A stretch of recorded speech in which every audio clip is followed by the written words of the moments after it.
Olá! Hoje a gente vai falar sobre um HQ bastante reveladora sobre o que talvez seja o personagem mais amado da DC Comics. O Túmulo do Batman foi escrito por Warren Ellis e desenhado pelo Bryan Hitch, uma dupla de britânicos bastante competente que contam o Túmulo do Batman não só com uma história de crimes e detetives, mas com uma profunda viagem ao inconsciente de Bruce Wayne. O Túmulo do Batman foi publicado entre 2019 e 2020, tendo apenas 12 capítulos, que formam uma história bastante independente de qualquer cronologia da DC. Warren Ellis, o seu escritor, já era bastante conhecido por ter escrito Transmetropolitan e Planetary, duas HQs que são bastante ligadas à ficção científica e à psicologia. E vamos combinar que são duas temáticas que se encaixam muito bem com o Morcegão. O desenhista, que não é bobo nem nada, sacando o ponto forte do autor e a temática do personagem, trouxe para HQ um estilo que em muito se parece com a estética no ar. Aquele ar de mistério não deixa a história nem mesmo por um minuto. A história começa com Alfred fazendo algo que faz parte da sua rotina semanal, que é zelar pelos túmulos de Thomas, Martha e curiosamente também do Bruce. Mas calma que o morcegão ainda não morreu.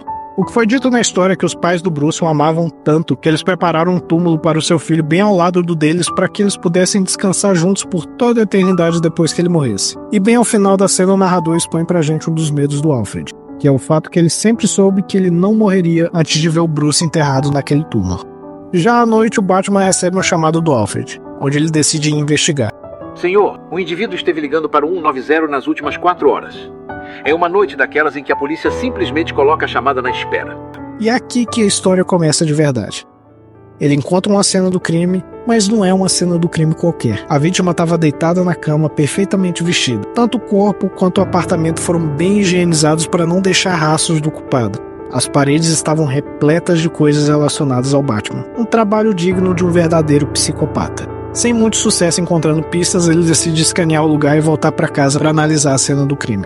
O Alfred estava bebendo no interior da mansão e é assim que ele é inserido na obra, como a voz da razão de Bruce Wayne. E entre questionamentos e preocupações, o Alfred chega à conclusão de que o Batman não vai resolver o problema de Gotham. E fala pro Bruce que ele se preocupa bastante por ele não ver a cidade como uma zona de guerra. E encerra o diálogo dando um último aviso. Você mergulha nos mortos, patrão Bruce. E toda vez volta um pouco menos vivo. A única coisa que falta no seu túmulo é uma data. No final ele decide continuar investigando. Seu quarto projeta perfeitamente a cena do crime, exatamente como ele havia escaneado. E junto dele havia um diário da vítima. E assim ele mergulha na investigação. Pensando como a vítima e se colocando exatamente no lugar dela, ele chega à conclusão de que a obsessão pelo Batman era mesmo vindo da vítima, que via ele como uma espécie de figura motivadora. E ele, sendo uma figura solitária, só poderia ter sido morto pelo aquele que no seu diário ele descreve como seu único amigo. Mas como todo bom serial killer psicopata, ele teria que ter as suas manias. O que ele poderia ter levado daquele apartamento que já não poderia ter sido dado de bom grado pelo seu amigo? Ah, meu Deus. E o Batman, quando percebe, vai às pressas até a cena do crime, porque percebeu que, sendo uma amizade vinda de duas pessoas solitárias, ele não poderia levar nada de valor sentimental daquele lugar, nem mesmo a vida do seu único amigo. Então ele só poderia estar lá, bem na cena do crime, no lugar onde ele sempre estaria com seu amigo. O Batman encontra o criminoso dentro do apartamento, eles lutam e no final o Batman leva ele pro DPGC, em que até os policiais se assustam em ver o Batman em plena luz do dia. Mas Gotham nunca tem sossego. Quando a noite cai, o bate-sinal é visto pelo céu de Gotham. O comissário Gordon pede para que o Batman investigue um homicídio muito estranho de um assistente corrupto da promotoria. Na Batcaverna ele investiga. O relatório dizia que a vítima provavelmente teria tirado a sua própria vida. Mas tanto Gordon quanto o Batman discordavam, pois a arma do crime estava na mão direita da vítima, só que ele era canhoto. E entre as movimentações suspeitas de dinheiro da vítima estava um curioso pagamento a um psiquiatra. Sem mais provas, ele decide investigar a cena do crime, e o caso começa a ficar ainda mais estranho, pois havia uma pessoa lá dentro com quem ele entrou em combate. Antes da pessoa fugir, ele percebeu que a pessoa estava roubando os assistentes de voz da casa. O Batman pega um assistente de voz mais próximo e volta para a Batcaverna, onde hackeia o aparelho para poder descobrir o que tinha acontecido com a vítima. E o resultado é muito bizarro. O psiquiatra da vítima prescrevia muitos remédios para ele. Entre eles estava um composto que aumentava a eficiência de outros compostos e um chá de planta alucinógena. Fora isso, ele também descobriu que tinha alguém manipulando o assistente de voz com algumas palavras gatilho, insinuando que ele deveria usar a sua mão direita e o resultado você já sabe. No final de tudo, era um homem drogado com a saúde mental destruída e um assistente de voz hackeado sugerindo que ele acabasse com tudo usando a sua boa mão direita. Lembra que ele era canhoto? Então, depois de chegar à conclusão de que o psiquiatra era o causador da morte, o Batman vai atrás dele. E no final das contas, ele estava certo. O cara que o atacou na cena do crime para roubar o assistente de voz também estava lá.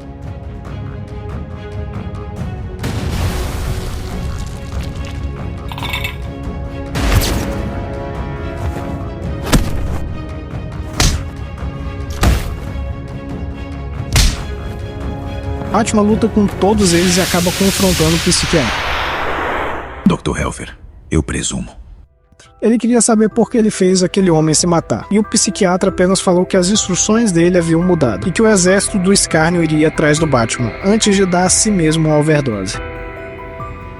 Na Batcaverna, eles se questionam o que seria esse tal de exército do escárnio. O Alfred espera que seja um grupo que, se bem orientado, poderia até mesmo substituir o Batman. Já o Bruce discorda. Em contrapartida, o mordomo fala o quão bem ele poderia viver a vida dele se isso acontecesse. O que seria da vida de Bruce caso ele se livrasse dessa cruzada sem fim contra o crime de Gotham.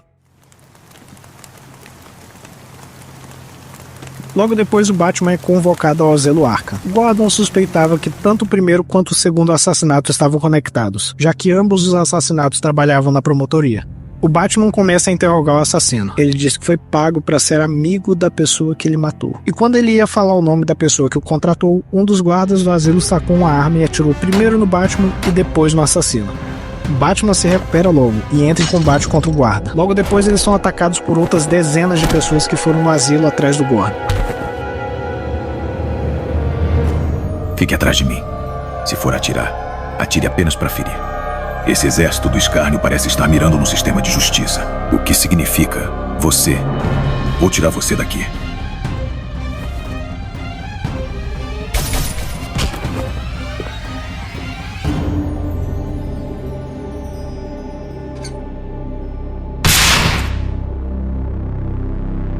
Senhores, agora estou de bom humor. Nesse meio tempo havia acontecido duas coisas. A primeira é que Cornelius Stirk havia escapado do asilo no meio da tentativa de assassinato do comissário. É conhecido por ser um dos vilões meio que escalão C do Batman. A maior característica dele é o fato dele ser canibal. E a segunda é que o chefe da unidade de cenas de crime do DPGC havia sido assassinado em sua própria casa. Segundo Gordon, era um dos lugares mais seguros que ele havia conhecido na vida, e que ele era quase tão paranoico quanto o Batman. Ele se questiona por que ele chegou em casa e foi direto pro quarto. Para resumir tudo, ele realmente era tão paranoico quanto o Homem-Morcego. Ele basicamente notou que o relógio do sistema de segurança da casa dele estava 1 minuto atrasado, o que significava que alguém desligou rapidamente o sistema de segurança da casa e reativou sem reajustar o relógio em 1 minuto. E que ele foi desesperado pro seu quarto procurar um revólver e por um botão do pânico. Mas o que esse botão do pânico faz se ele não dispara nenhum alarme ou algo do tipo? E pro Batman a resposta veio. Chefe do UCC de Gotham, você solucionou o seu próprio homicídio. O botão simplesmente entrega quem invadiu a casa. O Batman diz que precisa voltar, pois o botão do pânico provavelmente soltou um vídeo na internet. Na Batcaverna, o Bruce fala pro Alfred que o cenário por trás do assassinato já tá montado. Enviaram pessoas para matar o Gordon no Asilo Arkham, mais ou menos no mesmo tempo que enviaram alguém para matar o chefe da unidade de cena de crime do DPGC. Antes disso, mataram 2 assistentes da promotoria. O alvo claramente era o sistema de justiça de Gotham. Se o Gordon também tivesse morrido naquele atentado, o DPGC pararia de funcionar de vez. Dito isso, eles começaram a investigar os servidores que o botão do pânico levavam. E o resultado foi o rosto de um homem que a mídia chama de Coronel Enxofre, pessoa da qual o Alfred já ouviu falar. Esse cara tem um costume de matar pessoas todos os dias antes do nascer do sol, o que bate com a hora aproximada do assassinato. Mas tinha um porém. O Coronel Enxofre era um mercenário. E por mais que isso abrisse a pergunta, quem tá pagando esse mercenário? A resposta é muito simples. Basta interrogar ele para poder descobrir a resposta. Mas antes disso haviam 2 problemas. O primeiro é que o exército do escárnio estava aproveitando o momento de fragilidade do DPGC para atacar a cidade toda. E o segundo é que o mercenário só opera antes do amanhecer. Então seria perda de tempo o Batman procurar ele pela cidade toda durante o dia. Sem contar que o Bruce estava todo ferrado por causa do combate que ele teve no Asilo Arkham. E com isso ele tem uma ideia. Ele pede pro Alfred usar um dos Batmóveis remotamente enquanto ele trata suas feridas e dorme um pouco. De madrugada, o Alfred consegue grampear o telefone do Coronel Schuff e descobre que depois que ele for cometer um dos assassinatos que já está planejado, ele vai se encontrar com seu empregador. O Batman consegue capturar ele antes dele cometer o assassinato e o interroga até ele falar onde fica o ponto de encontro com seu empregador. E sem muito esforço ele consegue. Pouco tempo depois ele estava frente a frente com o culpado de todas as mortes. O homem estava vestido dos pés à cabeça com armadura super tecnológica. Ele diz que o Batman precisa parar, porque nada do que ele está fazendo tem um Batman como alvo. Pois, segundo ele, o Batman não faz parte do sistema de justiça e que ele é só um criminoso com um viés diferente dele, vestido com uma roupa de morcego. O homem de armadura diz uma coisa bastante curiosa. Hamilton, eu sei pensar como um criminoso. Entenda, eu simpatizo com o mundo da forma que ele realmente é. Está no sangue. Vocês pararam pra pensar que até agora, todas as 3 investigações que o Batman fez, ele não se colocou no lugar dos assassinos nem uma única vez? Todas as soluções de crime que ele fez até agora foram feitas baseadas nos pontos de vista das vítimas. Já esse cara fez exatamente o contrário. Ele escolheu pessoas tão específicas para casos tão específicos e deu a cada uma delas ordens tão específicas que por muito pouco os 3 casos não foram tratados como casos isolados. Quem é que ia desconfiar que o primeiro caso não foi mais um louco de Gotham fazendo maluquice, ou que o segundo caso não era um auxiliar da promotoria corrupto que não aguentou a pressão da máfia e acabou se matando, ou até mesmo que tenha sido morto pelos próprios colegas mafiosos que estavam tendo problemas com ele. E até mesmo o terceiro caso, que se tratando de uma figura policial assassinada dentro de casa, em muito leva uma pessoa normal a crer que isso pode ter sido fruto de uma vingança de algum criminoso que ele tenha ajudado a prender. Mas não, até para isso ele contratou um mercenário que estava alheio a qualquer desafeto com a vítima. Esse cara é praticamente o Batman do crime. E ele é tão parecido com o Batman que ele até preparou o terreno para poder eliminar o Coronel Enxofre. E nesse momento ele aciona dezenas de explosivos que estavam no lugar. O Batman joga uma granada de batirangues e sem muito sucesso ele tenta fugir da explosão. Mas nada disso foi em vão. Um dos batirangues acertou um homem de armadura e ele volta para a Batcaverna para poder analisar a amostra. Os resultados do exame de DNA terminam. E o Bruce conclui que o nome da pessoa por trás dos assassinatos era Robert Anthony. Ele era filho de um matador de elite da máfia conhecido como Assassino Coisa Boa. Ele era chamado desse jeito porque ele costumava dizer para as vítimas dele que seria uma coisa boa para o mundo se elas morressem. A polícia atribuiu mais ou menos uns 75 assassinatos a esse cara. E não é de se admirar que a polícia tenha ido atrás dele depois disso. O laudo da polícia dizia também que esse cara tinha uma esposa que foi vítima de uma bala perdida. Uma criança que perdeu os pais por armas de fogo na infância e isso gerou um trauma que fez com que ele desse tudo de si para acabar com o sistema que tirou a vida dos seus pais. Isso te lembra alguém?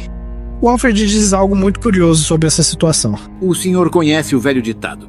Existem 8 milhões de pessoas em Gotham City, então se a sua mania é 1 em 1 milhão, então existem outras 7 pessoas na cidade iguais a você. Na noite daquele mesmo dia, o Alfred acorda o Bruce. A polícia estava emitindo um alerta de emergência. O diretor do asilo Arkham tinha sido morto. O peito aberto e a falta de um coração entregou que o assassino era o Cornelius Stirk. O Batman conta ao Gordon tudo que ele descobriu sobre o Robert Anthony, e os dois chegam à conclusão de que se o Stirk entrou e saiu do asilo Arkham para poder matar o diretor, então haveria possibilidade muito grande de ainda ter inimigos infiltrados lá dentro. Então o Batman decide se tornar o diretor do lugar até que verificassem a hipótese. Mas isso sequer foi possível, porque ainda durante o dia tentaram matar o Batman em um ataque suicida.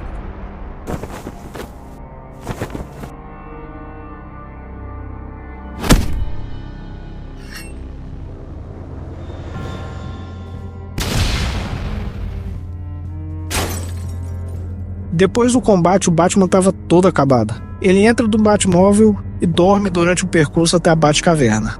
O Alfred diz ao Bruce que o inimigo que ele enfrenta é o seu completo oposto, e que apenas ele pode saber como atingir o líder do exército do Escárnio. E com isso, o Bruce teve uma ideia. Bruce Wayne, quanto Batman, é um símbolo para aqueles que trabalham junto com ele, quase como se ele fosse uma lenda viva. Ele perderia praticamente todo esse simbolismo caso ele perdesse sua identidade secreta. O oposto também é verdade para o lado do seu adversário, que tem a mesma dinâmica com o exército do Escárnio. O Bruce sabe exatamente que tipo de coisa pode acabar com o mental de Robert Anthony. Ele decide se preparar. Durante o banho, o cansaço bate. Já haviam se passado vários dias desde que a onda de assassinatos começou e ele sequer teve chance de descansar direito. Ele começa a lembrar dos combates que ele teve nesse período, até que ele cai e bate a cabeça no chão. E foi aqui que eu tive meu momento de reflexão que me levou a fazer esse vídeo. Eu venho de algumas leituras recentes sobre o Batman, mais especificamente Cidade de Bane e Terrores Noturnos. Quando eu li O Túmulo do Batman, minha mente abriu sobre o personagem, e eu vou explicar pra vocês como. Em Terrores Noturnos, basicamente tem um trecho que prende um Bruce no seu maior medo, que foi a morte dos pais dele. Quando eu tava lendo essa edição, pensei, caramba, Bruce, você criou 3 Robins, teve um filho e até hoje não aprendeu a lidar com um trauma que aconteceu há quase 50 anos atrás. Eu super entendo isso ter gerado um trauma. O que eu não entendo é o fato dele não ter superado o que aconteceu a ponto da vida dele girar ao redor disso. Agora, cortando pra Cidade de Bane, tem uma cena bastante icônica que o Bane tira a máscara pra lutar e diz, sem máscaras. Aí o Batman vai e faz a mesma coisa. Eu também me lembrei da cena de um HQ da Mulher Maravilha, que basicamente o Superman, a Mulher Maravilha e o Batman dizem quem eles realmente são segurando o laço da verdade. A Mulher Maravilha fala que é a Diana, o Superman fala que é o Clark, mas quando chega a vez do Batman, ele não fala que ele é o Bruce Wayne, ele diz apenas que ele é o Batman. Aí na hora eu pensei que aquela cena do Batman e do Bane ficaria mais foda se o Batman já tivesse de alguma forma sem máscara, aí o Bane tirasse a máscara e dissesse sem máscaras. Aí o Bruce colocasse a máscara dele e falasse sem máscara. E aonde eu quero chegar com tudo isso? Vocês repararam que até agora, todas as vezes que a gente viu o Bruce, ou ele estava cansado, ou ele estava machucado, ou ele estava mergulhando tanto em uma investigação que ele até se esquecia quem ele era. Em outras palavras, quando o Bruce não tá sofrendo um sofrimento que é dele, ele tá tomando o sofrimento de uma pessoa de forma a ser útil ao Batman. Ele sofre a serviço do Batman. Em contrapartida, se a gente olhar pro Batman, que como eu falei, é uma lenda, ele trabalha dia e noite contra o crime de Gotham, sobrevive a prédio explodindo e caindo em cima dele, luta contra dezenas de inimigos de uma vez, soluciona crimes insolucionáveis. Ele não precisa dormir nem descansar, se surgir um problema ele vai resolver. Ele nunca tá destruído, machucado ou cansado. O Batman é o fantasma que assombra o crime de Gotham. O fantasma de um garoto que não vive mais desde que sofreu um trauma. Vocês conseguem perceber agora que o Bruce Wayne morreu junto com os pais dele naquele beco? E é por isso que nessa HQ o Alfred tem tanta importância. Desde o primeiro capítulo, ele vem tentando convencer o Bruce a largar o manto e seguir a própria vida. Porque ele sabe que Bruce Wayne e Batman não podem existir ao mesmo tempo. Porque a obsessão dele é muito maior do que os seus desejos pessoais. E a cena seguinte prova bastante do que eu falei. Prestem atenção nessa cena que tá acontecendo agora. O Bruce tá no chão por apagar de cansaço e bater a cabeça no chão do banheiro. Ele tá triste e tá sangrando. Logo depois o Alfred falou que o exército do Escárnio tava atacando. Agora olha a cena seguinte com o Batman quebrando todo mundo na porrada. Nem parece que esse é o mesmo cara que apagou de cansaço minutos antes. Mas enquanto a porrada comia solta pro exército do Escárnio, o Alfred recebeu um alerta de segurança da mansão Wayne. Alguém havia invadido o lugar. O Alfred, que estava sozinho, vai conferir e encontra Cornelius Stirk. E aqui é confirmada a suspeita que a gente tinha de que a fuga dele do asilo Arkham tinha uma ligação direta com o Desprezo, que é o nome de vilão que deram pro Robert Anthony. Ele foi na mansão atrás de Bruce, o milionário filantropo que ajudava a financiar o DPGC. O Alfred falou que o Bruce não tava. Ele falou que o Stirk já poderia ir embora já que o Bruce não tava lá. Mas ele fala: tenho fome. O cara é canibal e tá com fome, e só tem uma pessoa na sala.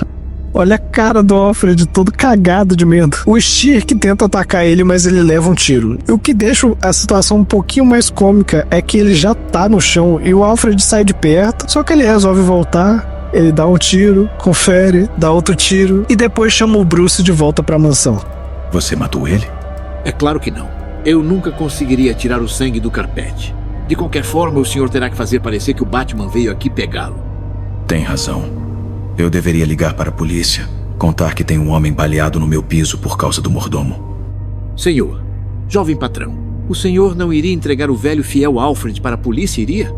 Não, Alfred. Chegando no DPGC, até o Gordon fica curioso para saber o que aconteceu. Depois disso, ele conta o plano que ele tem para poder derrotar o Desprezo. Duas coisas que mantêm o Batman de pé é a sua lenda, que inspira e motiva o sistema de justiça, que é sustentado pela sua identidade secreta, que transforma o Batman quase em uma entidade da justiça, e o seu trauma, que dá sentido à sua lenda. O oposto também pode ser dito sobre o Desprezo, e o seu exército de insatisfeitos com o sistema de justiça de Gotham. O perfeito oposto que estava prestes a ter o seu trauma colocado em xeque. Se o trauma foi ocasionado pela perda dos pais pela polícia, então provavelmente ele não sabia que o pai dele não prestava. A polícia de Gotham vai a público falar sobre o assassino coisa boa, o pai do desprezo, dizendo que com uma tecnologia nova eles reconstruíram a cena do crime e descobriram que ele atirou na própria esposa e tirou a sua própria vida no dia que a polícia confrontou ele. O desprezo furioso ataca o departamento de polícia querendo os detetives que difamaram a sua família. O Batman durante a luta joga na cara dele quem o pai do desprezo realmente era. O desprezo fala que o pai dele fazia trabalho de caridade, festas para crianças de toda a vizinhança, e que o pai dele era um bom homem e que a mãe dele era uma boa mulher, e a polícia matou eles, provando que ele realmente não sabia que o pai dele não prestava. O Gordon chega a tempo para poder salvar o Batman enquanto o desprezo foge. Todo acabado, o Batman volta para Batcaverna para dar início à fase final do seu plano. A polícia de Gotham revela o rosto do desprezo na TV, assim como fizeram com o caso de seu pai. Ele sendo como Batman, ele com certeza teria planos por caso de perder os seus apoiadores. O Alfred sugere investigar o seu passado. Como Bruce, ele passou a vida toda pensando na vingança contra o sistema. Com certeza ele fazia algo no passado que possa ter alguma relação com os acontecimentos de agora. E escavando bem o passado do Robert Anthony, eles descobriram que ele já foi um sindicalista, do tipo que influencia várias categorias ao mesmo tempo, e entre elas gente da engenharia civil e da infraestrutura subterrânea. Isso dá uma pista mais ou menos de onde procurar, agora só resta saber onde. E conversando sobre seus dilemas com aquele que seria o seu espelho moral, ele se prepara para colocar um ponto final nessa história, e depois de uma troca de olhares muito preocupados com seu braço direito, ele parte em busca do seu inimigo. O desprezo fala ao telefone com o único dos seus apoiadores que não o abandonou depois que a identidade dele foi revelada. Ele passa ordens para o caso do seu apoiador encontrar o Batman. Em seguida, ele tenta acionar os explosivos. Assim como o bate-sinal, a assinatura do Batman no céu de Gotham, o desprezo planejava fazer a sua própria assinatura explodir no subsolo de Gotham. Mas nada acontece. O chão perto dele explode e o Batmóvel emerge do sistema de esgoto. O Batman havia desarmado as bombas, mas não todas. Só que antes do desprezo ativar as que faltavam, o chão ao redor dele desmorona, e os dois iniciam um combate final. Idiota!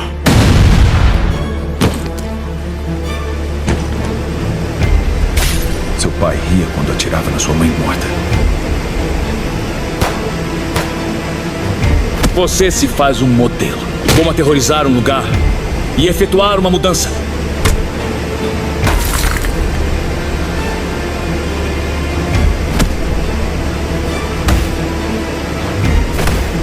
Você acha que o seu papai ainda cheirava a sua comida de bebê naquela noite que ele matou um garotinho e sua família em Burnside?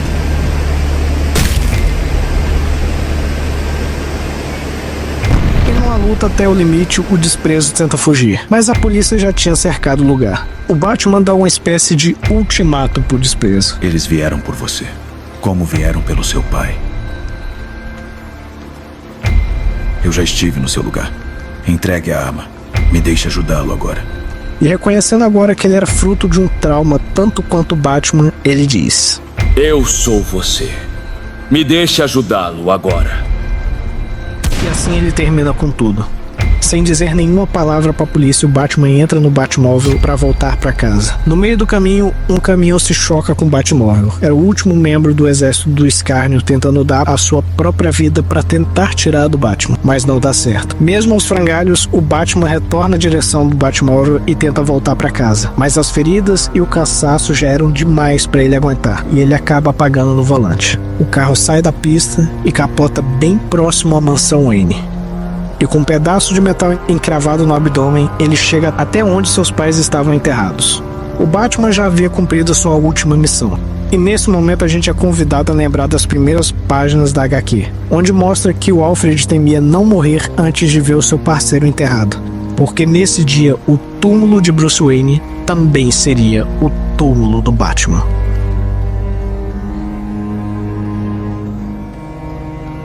Esse foi o primeiro vídeo do canal. Eu gostaria muito de agradecer quem chegou até aqui. Eu sei que esse vídeo ficou longo demais. A minha ideia era fazer um vídeo de mais ou menos 15 minutos, mas no decorrer da produção eu percebi que se eu fizesse um vídeo de 15 minutos, eu provavelmente deixaria todo mundo perdido por 15 minutos. Então ele acabou ficando desse tamanho. Porque acontece muita coisa nessa história e tudo que acontece é muito bem amarrado. Parando pra pensar, o túmulo do Batman talvez não seja a melhor obra pra começar um canal. Mas eu li e me bateu aquela epifania sobre o Batman naquela cena do chuveiro e eu resolvi dividir dividir com vocês. Eu tô um pouco perdido quanto à produção de vídeo, então se você puder me dar um feedback nos comentários ou por like, dislike, eu agradeceria bastante. Me ajudaria muito a me dar um norte sobre a produção de vídeos. Daqui pra frente eu pretendo falar de várias coisas.